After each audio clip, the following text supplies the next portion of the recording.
ગણદેવીનું ભાટ ગામ છે, ત્યાં આજે મને પણ રસ્તામાં માહિતી મળી કે ત્યાં તાળાબંધી થઈ છે. એ આચાર્ય જે જયેશભાઈ કરીને છે, એ ગામનો જ આચાર્ય છે.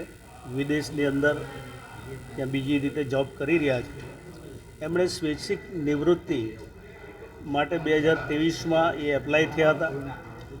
તે સમયે એ સ્વૈચ્છિક નિવૃત્તિનું જે રાજીનામું છે એ સ્વીકારાયું નહીં હતું. તે પહેલાં એ વિદેશમાં ગયા, ફરી પાછા આવ્યા, ફરી પાછા હાજર થયા હશે, ફરી રાજીનામું આપ્યું હશે.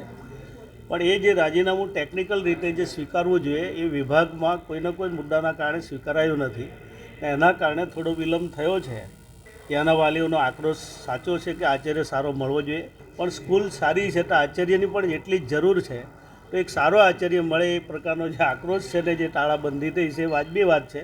પણ હું ચોક્કસ ખાતરી આપું છું 10 થી 15 દિવસમાં મારી જે રીતે વિભાગ સાથે વાત થઈ છે એ પ્રમાણે આચાર્ય મળી જશે.